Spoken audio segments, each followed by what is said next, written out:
Tom Lee, welcome back. It's good to see you again. Good to see you guys. Do you take issue with what Gundlach had to say, or do you agree with him?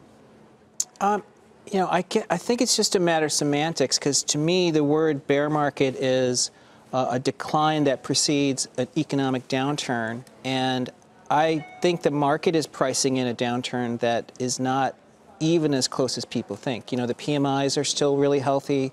Household leverage is low.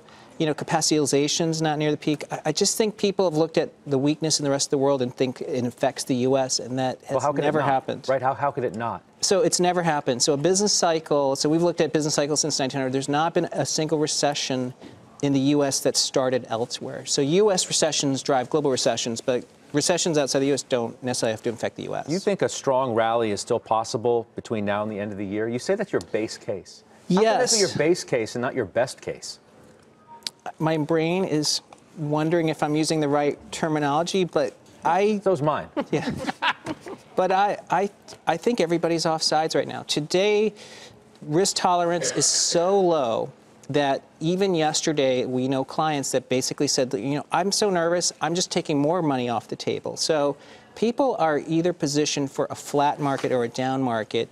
And if people think there's catalysts in January, that means either there's going to be herds, rush into the markets on January 1, or they start buying it today.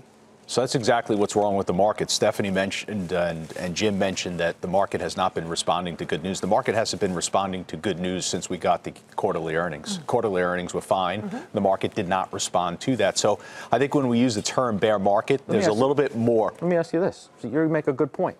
When was the last time the market did respond to good earnings? Because it's been the year of non-response to good earnings, right? Yeah. These incredible earnings, you get earnings growth of 26%, and we sit here, throw our hands up in the air, and say, "Well, why didn't the stock market?" No, I think the April quarter, right, in the earlier quarters, the April quarter, we had a decent response to it. But going back to kind of what my point of emphasis here is, I think when we use the term bear market, there's more than just thinking about a bear market in terms of price. And I think what's going on right now is you have a bear market in several different conditions. Number one, you have a bear market in sentiment. You have a bear market that is going to be a leading indicator for what spending is going to be on the corporate side and the consumer side. And you have a bear market clearly in terms of liquidity. So I don't think it's just specifically about price. I think to your point, Scott, what turns it around, that's very difficult at this point where we are in the cycle to reverse it. It's not going to be specifically price that's going to turn it around.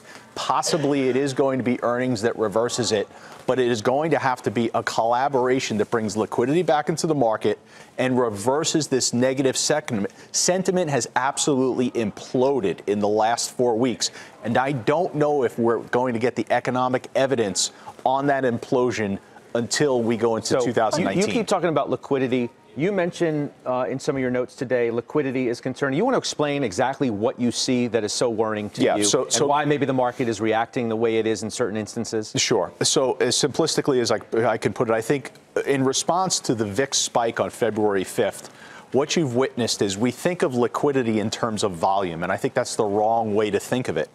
Goldman Sachs puts out a great report today, and they identify two things. They basically say, if you need to sell 100 S&P futures, in 2017, you had the ability to sell those 100 futures. There was 100 there to buy. Right now, there's only 30 contracts there to buy. In a single stock, if you needed to sell 1,000 shares of XYZ stock in 2017, those 1,000 shares were there. Right now, there's only 580 shares available. Single stock liquidity, they say, down 42% over the past year and at post-crisis lows. Decade lows. So don't think of it in terms of volume, because the volume will chase the market down 500. Think of it in what is there for you to transact. And that's the problem right now with this liquidity issue. And that's why I call it's a liquidity recession.